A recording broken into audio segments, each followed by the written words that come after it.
నమస్తే, welcome to mega nine TV. నా పేరు రహీం. ముందుగా హెడ్లైన్స్ చూద్దాం. ఐపీఎల్ 2025 నిరవధిక వాయిదా, యుద్ధ వాతావరణం నేపథ్యంలో బీసీసీఐ నిర్ణయం.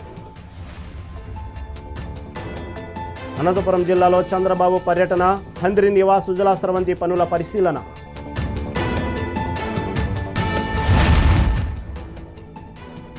శ్రీవారి ఆలయం మీదుగా విమానం చక్కర్లు, తిరుమలలో భద్రతా కట్టుదిట్టం.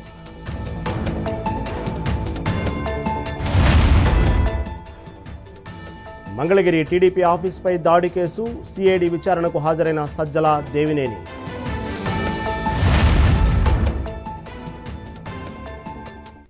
రైట్గా డీటెయిల్స్ చూస్తే, భారత్ పాకిస్తాన్ మధ్య ఉద్రిక్తత పెరిగింది. ఈ ప్రభావం ఐపీఎల్ పైన పడింది. ఐపీఎల్ 18ని బీసీసీఐ రద్దు చేసింది. భారత్ పాకిస్తాన్ మధ్య సరిహద్దు ఉద్రిక్తతల నేపథ్యంలో బీసీసీఐ నిర్ణయం తీసుకున్నట్లు తెలుస్తోంది. ఆటగాళ్ల భద్రతా విషయంలో రాజీ పడే ప్రసక్తే లేదని ఓవైపు దేశం యుద్ధం చేస్తుంటే, మరోవైపు క్రికెట్ మ్యాచ్లు నిర్వహించడం సరికాదని బీసీసీఐ వర్గాలు వెల్లడించాయి. గురువారం పంజాబ్ కింగ్స్, ఢిల్లీ క్యాపిటల్స్ మధ్య జరిగిన మ్యాచ్ అర్ధాంతరంగా రద్దయిన విషయం తెలిసిందే. ధర్మశాలలోని విమానాశ్రయం మూసివేయడంతో ఇరు జట్ల ఆటగాళ్లను, సపోర్టింగ్ స్టాఫ్ను ప్రత్యేక రైలులో ఢిల్లీకి తరలించారు.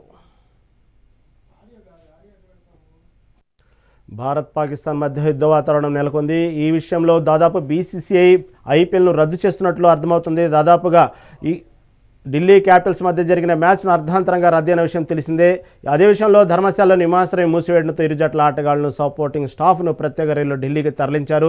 దీంతో ఆటగాళ్లకు ఇక్కడ ఏం జరుగుతుందనే ప్రత్యేక పరిస్థితుల్లో వాళ్ళని తరలించిన విషయంలో, ఎక్కడైతే మ్యాచ్ జరుగుతుందో అక్కడ ఉన్నటువంటి ఆటగాళ్లను వీక్షించడానికి వచ్చినటువంటి ప్రేక్షకులు కూడా వాతావరణం ఏమవుతుందని అర్థం కాని పక్షం ఏర్పడింది. అక్కడ పరిస్థితి ఉంది. అటువంటి సమయంలో అందరినీ బయటకు పంపించే విషయంలో కూడా భారత్ పాకిస్తాన్ మధ్య సరిహద్దు ఉద్రిక్తతల నేపథ్యంలో బీసీఐ నిర్ణయం తీసుకున్నట్లు తెలుస్తుంది. ఆటగాళ్ల భద్రత విషయంలో రాజీ పడే ప్రసక్తి లేదని ఓవైపు దేశం యుద్ధం చేస్తుంటే, మరోవైపు క్రికెట్ మ్యాచ్లు నిర్వహించడం సరికాదని బీసీసీఐ వర్గాలు కూడా వెల్లడించాయి.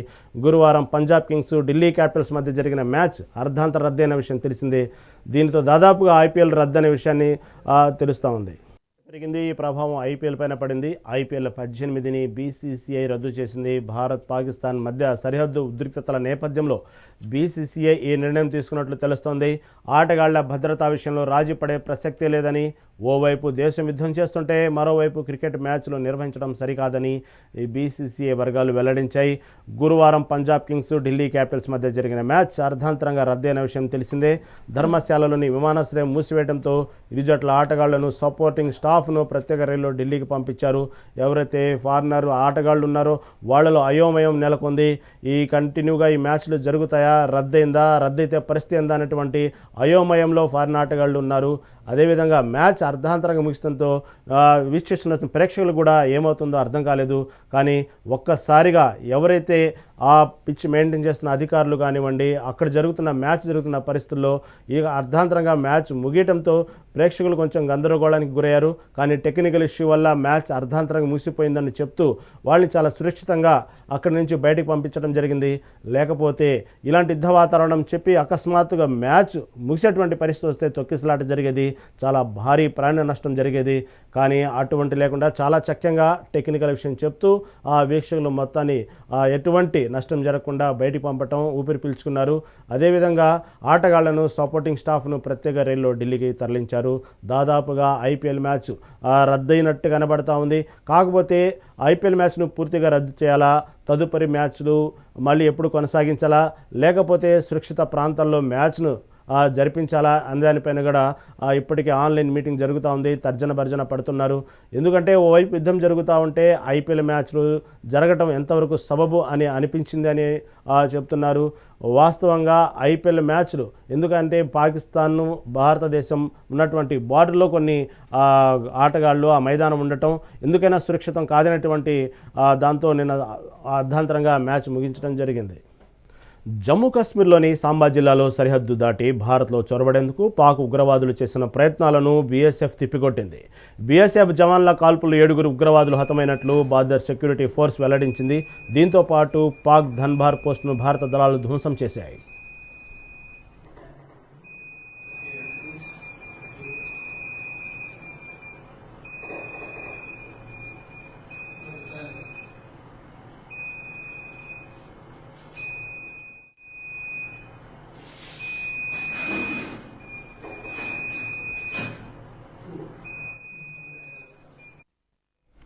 పాకిస్తాన్తో యుద్ధం విషయంలో భారత్కు పూర్తిగా అండగా ఉంటామని పారిశ్రామికవేత్తలు గౌతమ్ అదానీ, అంబానీలు ప్రకటించారు. ఇలాంటి సమయంలోనే మన ఐక్యత, నిజమైన బలం బయటకు వస్తుందని, సాయుధ బలగాలకు అండగా ఉన్నామని అదానీ ట్వీట్ చేశారు.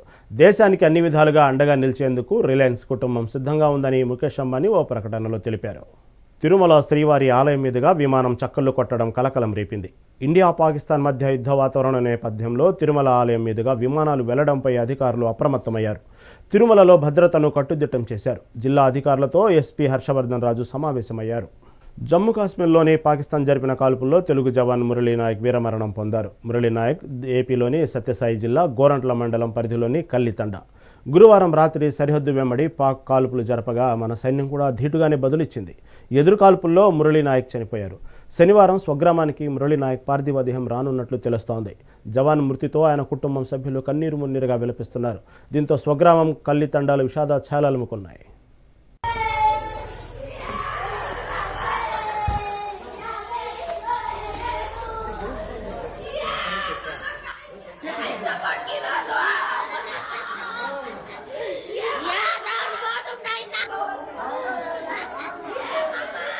మంగళగిరి టీడీపీ ఆఫీసుపై దాడి కేసులో వైసీపీ నేతలు సజ్జల రామకృష్ణారెడ్డి, దేవినేని అవినాష్ సిఐడి విచారణకు హాజరయ్యారు. సజ్జల వాహనాన్ని కోర్టు రోడ్డు వద్దే పోలీసులు నిలిపివేశారు. అక్కడ నుంచి నడుచుకుంటూ సిఐడి కార్యాలయానికి వెళ్లారు సజ్జల. సిఐడి విచారణ నేపథ్యంలో ఆఫీసు ప్రాంగణంలో పోలీసులు భారీగా మోహరించారు.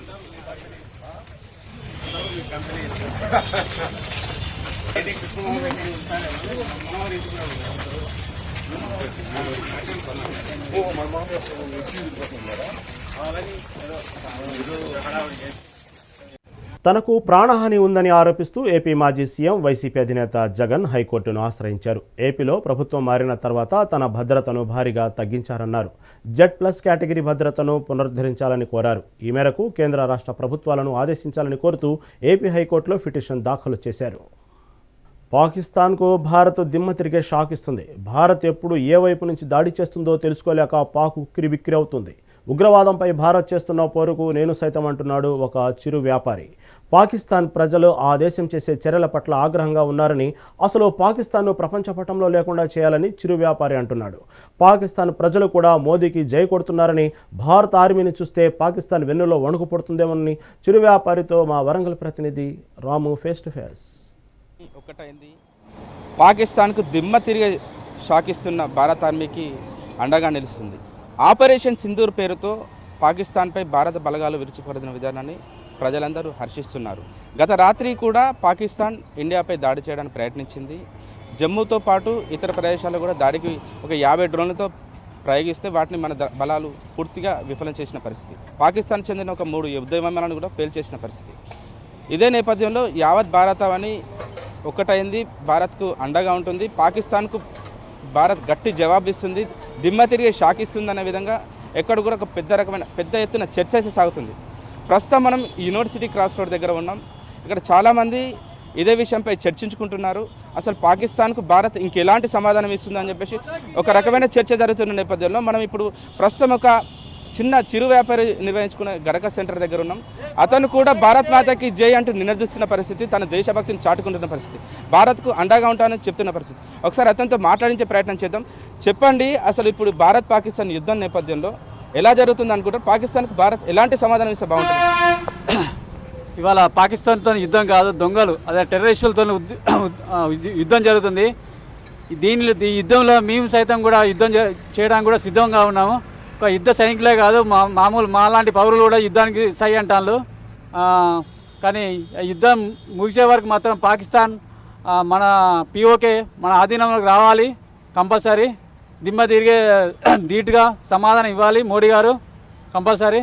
యుద్ధం విషయంలో ఇండియా ఏమో 4వ స్థానంలో ఉంటే పాకిస్తాన్ 12వ స్థానంలో ఉంది. ఇప్పటికే వాళ్ళ దేశం అడుకొస్తున్న పరిస్థితి ఉంది, ఆర్థికంగా పూర్తిగా నష్టపోయిన పరిస్థితి. ఇప్పుడున్న పరిస్థితుల్లో ఇండియాను అసలు పాకిస్తాన్ తట్టుకోగలుగుతారా? అయితే పాకిస్తాన్ ప్రజలు కూడా వాళ్ళకు యుద్ధం జరగాలని ఉన్నది. ఎందుకంటే వాళ్ళకు ఆర్థిక వ్యవస్థ చిన్న భిన్నంగా ఉంది కాబట్టి మన భారతదేశంలో కలవాలని చూస్తాను వాళ్ళు. కాబట్టి మోడీకే చేయగొడతారు పాకిస్తాన్ ప్రజలు కూడా. దానికి మద్దతుగా పాకిస్తాన్ ప్రజలు కూడా మనకు మద్దతు ఇస్తాను. ఇవన్నీ లొల్లుళ్ళు పంచాయతీలు మనకు ఉండకూడదని చెప్పి ఆలోచిస్తాను. మన సైనికులు చాలా జాగ్రత్తగా ఎక్కడైతే ఉగ్రవాద శిబిరాలు ఉంటాయో వాటిపైన దాడి చేసి పాకిస్తాన్ సంబంధించిన ప్రజలకు ఎలాంటి హాని జరగకుండా, సైనికులకు కూడా ఎలాంటి హాని జరగకుండా చాలా జాగ్రత్తగా లక్ష్యాన్ని ఛేదించి కేవలం ఉగ్రవాద శిబిరాలను మట్టుపెట్టారు. కానీ పాకిస్తాన్ మాత్రం ఎల్ఓసి వద్ద ఉన్న, నియంత్రణ రేఖ వద్ద ఉన్న అమాయక ప్రజలపై దాడి చేసి కొంతమంది హతమార్చిన పరిస్థితి. పాకిస్తాన్ ఏ విధంగా చూడాలి సార్? అయితే మనం పాకిస్తాన్ ప్రజల మీదకి ఈరోజు ఎప్పటివరకు యుద్ధం చేయలేదు, కాబట్టి టెర్రరిస్టుల మీదకే యుద్ధం చేసింది. కానీ దానికి పిచ్చి వేషాలు వేస్తుంది పాకిస్తాన్. ఇప్పటికే పాకిస్తాన్, చైనా మమ్మల్ని ఆదుకోవాలి, భారత్ మమ్మల్ని మా తాట తీస్తుంది, మాకు ఏం చేయాలో అర్థమవుతుంది అని చెప్తున్న పరిస్థితుల్లో చైనాను వేడుకుంటారు. చైనాను ఏ విధంగా చూడాలి మనం? చైనా కూడా ఏదో ఒక రోజు దిమ్మదిరిగే ప్రపంచం మొత్తం చూస్తుంది. కానీ దానికి సమాధానం ఈ ఒక్కరోజు కాదు, ఇంకా రేపటి రోజులలో చైనాకు దెబ్బతీసే అవకాశాలు చాలా ఉన్నాయి. ప్రపంచ దేశాల టెర్రరిస్ట్ మీద బాగా ఫోకస్ అయింది కాబట్టి దాన్ని అణగదీయడానికి ఆలోచిస్తాను ప్రపంచ దేశాలు. మన భారతదేశానికి సపోర్ట్గా చాలా దేశాలు ఉన్నాయి. దానికి సపోర్ట్గా చైనా కూడా మద్దతు ఇస్తుంది కంపల్సరీ. భారత్కు అండగా అమెరికాతో పాటు ఇజ్రాయెల్తో పాటు మిగతా దేశాలన్నీ అండగా ఉన్నాయి. పాకిస్తాన్ ఇప్పుడున్న పరిస్థితుల్లో ఇండియాను అసలు ఏమాత్రం కూడా తట్టుకునే పరిస్థితులు లేదు. ఇప్పటికే అసలు మేము భారత్ జోన్లకు ఎందుకు వెళ్ళాం, భారత్ను ఎందుకు పెట్టుకున్నామనే వాళ్ళు పునరాలోచన పడని చెప్పేసి కొంతమంది చెప్తున్న పరిస్థితి. చూడాలి అసలు ముందు పాకిస్తాన్ ఏ విధంగా ముందుకెళ్తుంది, భారత్ను అడ్డుకోగలదా లేకపోతే భారత్ను శరణంటూ వేడుకుంటుందా చూడాల్సిన పరిస్థితి. కెమెరా పర్సన్ భిక్షపత్తో రాము, మెగానైటీ, వరంగల్. యావత్ భారతావని ఒక్కటైంది. భారత సైనికులకు ప్రతి ఒక్కరూ అండగా ఉంటున్నారు. ఎక్కడికక్కడ జయహో భారత్ అంటూ దేశభక్తిని చాటుకుంటున్నారు. ఆపరేషన్ సింధూర్ పేరుతో భారత్ చేస్తున్న పోరును ప్రతి భారతీయుడు గర్వించాలని, పాకిస్తాన్పై పోరులో భారత్ ఎప్పుడు వెనకడుగు వేయదని తెలుపుతున్నారు. భారత ఆర్మీని చూస్తే పాకిస్తాన్కు దిక్కు తోడ్చడం లేదు. ఇప్పటికైనా పాకిస్తాన్ తన వక్రబుద్ధిని మార్చుకోవాలని హితవు పలుకుతున్నారు. ఆపరేషన్ సింధూర్కు సంబంధించి మార్నింగ్ వాకర్స్ స్పందనను మా వరంగల్ ప్రతినిధి రాము కాకతీయ యూనివర్సిటీ నుండి అందిస్తారు. పాకిస్తాన్ ఉక్కిరిబిక్కిరి అవుతుంది. ఇండియా చేస్తున్న చర్యల పట్ల పాకిస్తాన్ ఒకంత నిర్ఘాంతపోయిన పరిస్థితి. గత రాత్రి కూడా ఇండియాపైకి 50 డ్రోన్లను 3 యుద్ధ విమానాలను పాకిస్తాన్ పంపించిన పేర్లేదు. భారత్ కూడా వాటిని సమర్థంగా తిప్పికొట్టి వాటిని పేల్చేసిన పరిస్థితి. S-400 దాని ద్వారా వాటిని పూర్తిగా పేల్చేసిన పరిస్థితి. ఇప్పటికే పాకిస్తాన్ అసలు ఇండియా జోన్కి ఎందుకు వెళ్ళామని చెప్పేసి చైనాని ఆశ్రయించి మమ్మల్ని ఆదుకోండి అని చెప్పేసి ఒక వేడుకుంటున్న పరిస్థితి. పాకిస్తాన్ ప్రధాని ఏదైతే ఉంటారో వాళ్ళ ఇంటి పక్కన కూడా ఒక యుద్ధ విమానాన్ని పంపించి పేల్చేసిన పరిస్థితి. పాకిస్తాన్ ప్రధాని కూడా ఇప్పుడు సేఫ్ జోన్లోకి వెళ్ళిన పరిస్థితి. ప్రస్తుతం మనం యూనివర్సిటీలో ఉన్న ప్లే గ్రౌండ్లో ఉన్నాం. ఇక్కడ కొంతమంది వాకర్స్ ఉన్నారు, వాళ్ళతో మాట్లాడించే ప్రయత్నం చేస్తాం. సార్ చెప్పండి, ఒక రకమైన యుద్ధ వాతావరణం అయితే నెలకొంది. పూర్తిగా పాకిస్తాన్పై భారత్ యుద్ధం ప్రకటించింది. ఆపరేషన్ సింధూర్ ద్వారా అసలు మా జోలికి ఎందుకు వచ్చారని చెప్పేసి పాకిస్తాన్ ఒక రకంగా నిర్వహించిన పరిస్థితి. మీరు ఏం చెప్తారు సార్ ఒక భారతీయుడు? అందరూ కూడా స్పందించి 24 అవర్స్ అలర్ట్గా ఉండాలి. ప్రతి వాళ్ళని కూడా ఉత్తేజం చేసి ముందుకు వెళ్ళాలి అనేటువంటిదే మా యొక్క ఉద్దేశం. 26 మంది అమాయక టూరిస్టుని పొట్టన పెట్టుకున్నారు సార్ వాళ్ళు.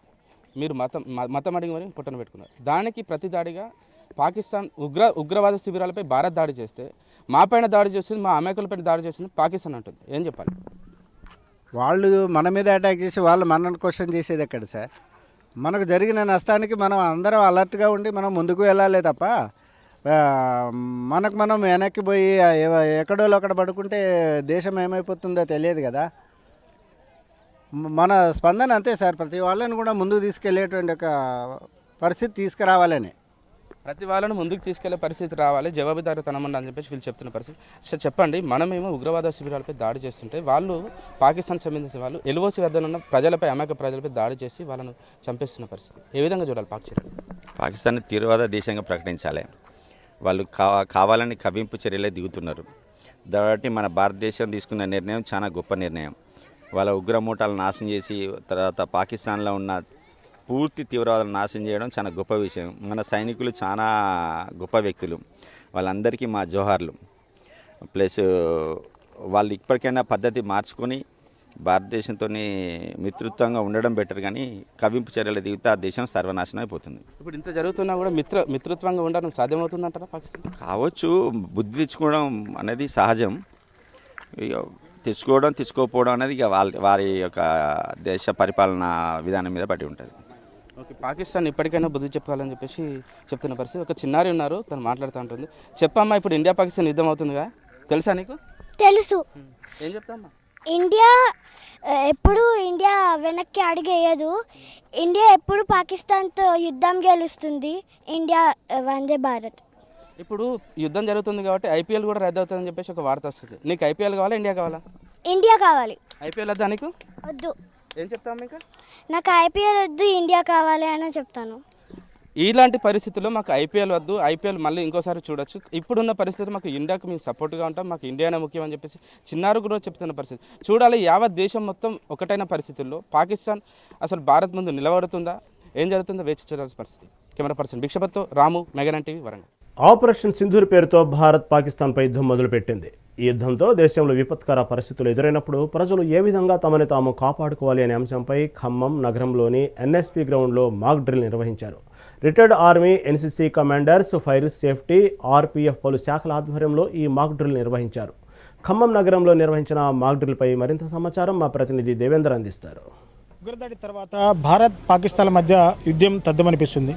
దీంతో ఇండియన్ ఆర్మీ కూడా పాకిస్తాన్ 9 ఉగ్రస్థావరాలపై దాడి చేసి ఉగ్రవాదులను కూడా హతం చేశారు. సో పూర్తిగా దేశంలో కనుక ఒక్కసారిగా విపత్కర పరిస్థితులు వస్తే ఏ విధంగా సెల్ఫ్ ప్రొటెక్ట్ చేసుకోవాలో ఈరోజు ఖమ్మం నగరంలో రిటైర్డ్ నేవీ అధికారి అరుణ్ సార్ నేతృత్వంలో మాక్ డ్రిల్ కూడా నిర్వహించారు. ఈ మాక్ డ్రిల్లో దాదాపు రైల్వే అండ్ ఫైర్ సేఫ్టీ అధికారులు కూడా పూర్తిగా పార్టిసిపేట్ చేసి విపత్కర పరిస్థితులు వస్తే ఏ విధంగా దేశాన్ని అంటే సెల్ఫ్ ప్రొటెక్షన్, సెల్ఫ్ డిఫెన్స్ ఏ విధంగా చేసుకోవాలో కూడా ఎన్సీసీ క్యాడెట్లు కూడా క్లియర్గా నేర్పించిన పరిస్థితి. సో ప్రస్తుతం మన దగ్గర రిటైర్డ్ నేవీ ఆఫీసర్ అరుణ్ గారు మనకు అందుబాటులో ఒకసారిగా మనం సార్తో మాట్లాడదాం. సో సార్ చెప్పండి, సో పూర్తిగా భారత్ పాకిస్తాన్ మధ్య చాలా విపత్కర పరిస్థితులు అయితే ఉన్నాయి. క్షణంలో ఏదైనా జరగవచ్చు, అంటే ఆ మిసైల్స్ కూడా మన మీదకి వచ్చేటప్పుడు ఏ విధంగా మనం ప్రొటెక్ట్ చేసుకోవాలనేది కూడా మీరు చాలా క్లియర్గా వివరించారు. అసలు యుద్ధం జరిగేటప్పుడు ఎటువంటి విపత్కర పరిస్థితులు ఉన్నాయి, ఆ పరిస్థితుల్లో సాధారణ ప్రజలు ఎటువంటి జాగ్రత్త తీసుకొచ్చారు ప్రధానంగా? సో యాక్చువల్గా యుద్ధం స్టార్ట్ అవుతుంది కాదండి, ఆల్రెడీ స్టార్ట్ అయిపోయింది. నిన్న రాత్రి ఐఎన్ఎస్ విక్రాంత్, నేను ఏ షిప్ మీద అయితే పనిచేశానో 5 సంవత్సరాలు, ఆ షిప్ కరాచీని అటాక్ చేసింది. అంటే యుద్ధం స్టార్ట్ అయిపోయింది, ఇంకా యుద్ధం స్టార్ట్ అవుతుంది లేదు. It is not operation, it is not mission, it is a war and we are ready for the war. ఎక్సర్వీస్మెన్గా మేము ఒక 40 మందికి పైన ఇక్కడ ఉన్నాము. ఈ దేశానికి అవసరమైతే ఖచ్చితంగా మళ్ళీ మేము యూనిఫామ్ వేసుకోవడానికి రెడీ. గోలీ ఖానేకే లే భీ, గోలీ మారనేకే లే భీ తయారు. ఇప్పుడు చేసిన కార్యక్రమం ఏంటంటే విద్యార్థులకి, ఎన్సీసీ పిల్లలకి, స్కౌట్ పిల్లలకి, ఇక్కడున్న ఆర్మీ కొంతమంది వాళ్ళు మేమంతా కలిసి పోలీస్ అండ్ ఫైర్ ఆఫీస్తో కలిసి మేము చేసింది ఏంటంటే మాక్ డ్రిల్ చేశాము. దీనివల్ల లాభం ఏంటంటే ఇది వాళ్ళ పేరెంట్స్కి ఇళ్ళకి తీసుకెళ్ళినప్పుడు మీరంతా టెలికాస్ట్ చేస్తే పేపర్లో, న్యూస్లో చూసిన వాళ్ళు నేర్చుకుంటారు వాళ్ళని ఎలాగ వాళ్ళు కాపాడుకోవాలా. మిసైల్ అటాక్ జరిగితే ఏం చేయాలా, రాకెట్స్ అటాక్ జరిగితే ఏం చేయాలా, దగ్గరలో నీళ్లుంటే వాళ్ళని వాళ్ళు ఎలా నీళ్ళలో దూకి కాపాడుకోగలరు.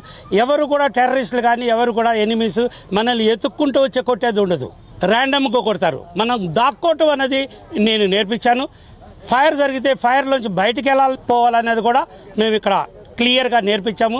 ఫైర్ సిబ్బంది అయితేనేమి, ఆర్పీఎఫ్ అయితేనేమి, పోలీస్ అయితేనేమి, we are all together here to face any situation.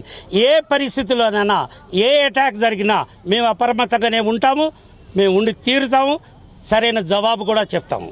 ఇంటికా జవాబ్ పత్తర్. మా సుభాష్ చంద్రబోస్ మాటలు మేము ఎప్పటికీ మర్చిపోము. Thank you.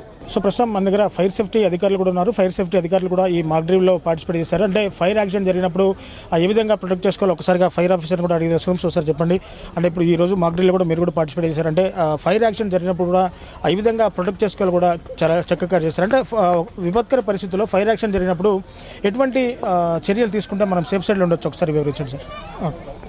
జనరల్గా మనకి ఫైర్ యాక్సిడెంట్స్ ఏమన్నా జరిగినప్పుడు మా డిపార్ట్మెంట్ ఆన్ ది స్పాట్కి రీచ్ అయిపోయి ఫైర్ని పుట్ ఆఫ్ చేస్తూ ఉంటుంది.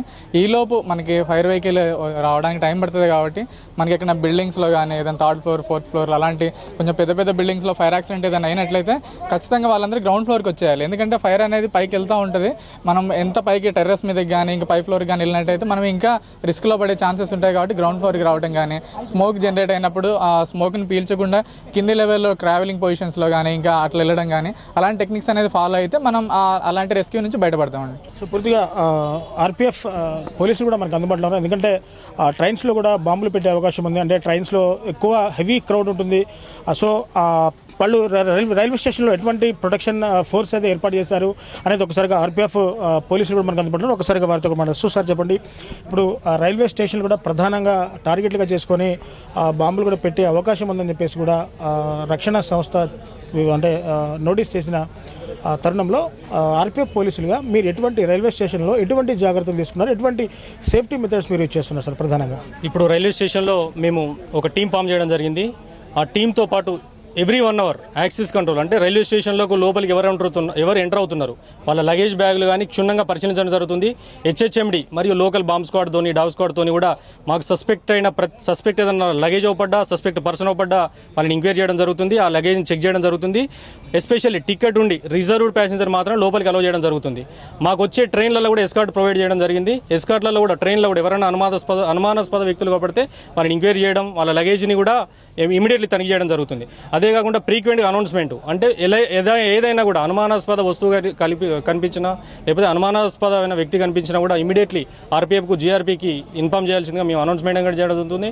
చూశారు కదా, పూర్తిగా ఆపరేషన్ సింధూర్ పేరుతో ఇండియన్ ఆర్మీ పాకిస్తాన్ మీద చాలా తీవ్ర స్థాయిలో విరుచుకుపడుతుందని చెప్పేసి ఇక్కడ అధికారులు కూడా పూర్తిగా చెప్తున్న పరిస్థితి కనపడుతుంది. సో ఆపరేషన్ సింధూర్ పేరుతో ఉగ్ర మూకల్ని అంతమొందించేందుకు ఇండియన్ ఆర్మీ, అంటే త్రిదళాలు, ఇండియన్ ఆర్మీ కావచ్చు, ఇండియన్ ఎయిర్ ఫోర్స్ కావచ్చు, ఇండియన్ నేవీ కావచ్చు, పూర్తిగా ఈ త్రిదళ ఫోర్స్లో కూడా భారత సైన్యం ఎప్పటికప్పుడు అప్డేట్ అవుతూ పాకిస్తాన్ మీద ప్రతీకార చర్య తీర్చుకోవడానికి రెడీగా ఉందని చెప్పేసి చెప్తున్న పరిస్థితి కనపడుతుంది. సో ఒకవేళ మిసైల్స్ కనుక మన మీద ఒక్కసారిగా అటాక్ చేస్తే మనల్ని మనం ఏ విధంగా సెల్ఫ్ ప్రొటెక్ట్ చేసుకోవాలో పూర్తిగా ఫైర్ సేఫ్టీ కానీ రైల్వే పోలీసులు కావచ్చు, అలాగే నేవీ ఆఫీసర్ కావచ్చు, వాళ్ళందరి ఆధ్వర్యంలో మనల్ని మనం ఏ విధంగా ప్రొటెక్ట్ చేసుకోవాలనే మీద పూర్తిగా మాక్ డ్రిల్ కూడా నిర్వహించి మనల్ని క్లియర్గా చక్కగా వివరించారు. ఎన్సీసీ క్యాడెట్లు కూడా పూర్తిగా ఈ కార్యక్రమంలో పాల్గొని, అంటే ప్రజలు ఎవరికి వారు ఇళ్లలో ఏ విధంగా సెల్ఫ్ ప్రొటెక్ట్ చేసుకోవాలనేది కూడా చాలా చక్కగా వివరించిన పరిస్థితి ఇక్కడ నెలకొంది. సో ఇది ఇక్కడ నుంచి తాజా పరిస్థితి. కెమెరా పర్సన్ హరిప్రసాద్తో రిపోర్టర్ దేవేందర్, మెగా9 టీవీ, ఖమ్మం నుంచి. తిరుపతిలో శ్రీ తాతయ్య గుంట గంగమ్మ జాతర కన్నుల పండుగగా జరుగుతోంది.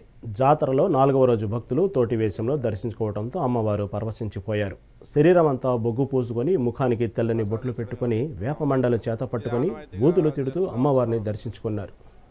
నా పేరు జ్యోత్స్న అండి. మేము చిన్నప్పటి నుంచి ఇక్కడే పుట్టి పెరిగిందంతా ఇక్కడే. ఎవ్రీ ఇయర్ వస్తాము ఇక్కడికి. ఎవ్రీ ఇయర్ జాతర చూసుకొని పొంగల్ పెట్టేసి వెళ్తాము. ఇక్కడ మాత్రం స్పెషాలిటీ ఒక వారం రోజులు జరుగుతుందండి. రోజుకొక వేషం వేసుకుంటారు, పిల్లల నుంచి పెద్దవాళ్ళ వరకు. జాతర రోజు విశేషం ఏంటంటే ఆడవాళ్ళు మగవాళ్ళ గెటప్ వేసుకుంటారు, మగవాళ్ళు ఆడవాళ్ళ వేషం వేసుకుంటారు. అది ఇక్కడ చాలా విశేషము. వారం రోజుల పాటు విశేషంగా అమ్మవారి అలంకరణ ఉంటుంది. ఆఖరి రోజు అమ్మవారిని మట్టితో తయారు చేసి చంప నరుకుతారు అక్కడ. అది చాలా విశేషము. నేను పుట్టి పెరిగిందంతా తిరుపతే. మ్యారేజ్ అయ్యి వేరే ఊరు వెళ్ళా, అయినా సరే జాతర అంటే మాత్రం వచ్చి ఇక్కడ 1 వీక్ స్టే చేసి చూసుకుని వెళ్తాము. అమ్మ వాళ్ళ ఊరు ఇక్కడే. పొంగలి పెట్టడం మాత్రం కంపల్సరీ మాకు ఎవ్రీ ఇయర్. గంగమ్మ జాతర అట్టహాసంగా ప్రారంభమైంది తిరుపతిలో.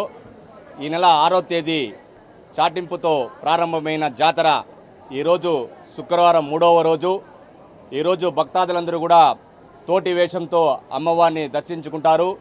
అదేవిధంగా రేపు మరునాడు అనేక విశేష వేషాలతో ఈ అమ్మవారిని దర్శించుకొని 13వ తేదీ అట్టహాసంగా తిరుపతిలో గంగమ్మ జాతరకి ఇతర దేశాల నుంచి, ఇతర ప్రాంతాల నుంచి కూడా ఈ అమ్మవారిని దర్శించుకోవడం ఈ తిరుపతి పుణ్యక్షేత్రంలో అమ్మవారు స్వయాన వెంకటేశ్వర స్వామి చెల్లెలు అయినందువల్ల ఈ అమ్మవారికి ఎక్కువగా భక్తాదులు వచ్చి వారికి శక్తి కొద్దీ కానుకలు సమర్పించి అమ్మ కృపకు ప్రార్థనలు అవుతారు. అదేవిధంగా మన తిరుపతి గౌరవనీయులు ఎమ్మెల్యే ఆర్ని శ్రీనివాసులు గారు ఈ యొక్క జాతరని భక్తులకి, సామాన్య భక్తులకి పెద్దపీట వేశారు. అదేవిధంగా పోలీస్ వారు, మున్సిపల్ కమిషనర్ వారు, రెవెన్యూ డిపార్ట్మెంట్ వారు, హెల్త్ డిపార్ట్మెంట్ వారు కూడా ఇక్కడ పర్యవేక్షణ చేస్తూ ప్రతినిత్యం భక్తులకి ఈ సేవలు అందించడానికి మీ జాతర ఉత్సవ కమిటీ వారందరూ కూడా ఇక్కడ సేవలు అందిస్తున్నాం. ఉచితంగా మజ్జిగ పంపిణీ చేస్తున్నారు. అదేవిధంగా చలివేంద్రాలు ఏర్పాటు చేశారు తిరుపతి శాసనసభ్యులు ఆర్ని శ్రీనివాసులు గారు. తిరుపతి ప్రజలకు ఎప్పటి విధంగా లేని విధంగా ఈసారి అమ్మవారికి, సామాన్య భక్తులకి పెద్దపీట వేశారు. అదేవిధంగా తెలుగుదేశం నాయకులు అందరూ కూడా ఇక్కడ ప్రతి ఒక్కరు కూడా ఈ అమ్మవారిని అందరూ దర్శించుకోవాలని చెప్పి ఈరోజు ఈ అమ్మవారి జాతరలో పాల్గొన్న భక్తులందరికీ కూడా అమ్మవారి కృపలు ఎప్పుడు ఉంటాయని చెప్పి మా ఉత్సవ కమిటీ మీద తెలుపుస్తూ జై గంగమ్మ తల్లి, జై గంగమ్మ తల్లి. ఇవి ఇప్పటి వరకు అప్డేట్స్. చూస్తూనే ఉండండి మెగా9 టీవీ.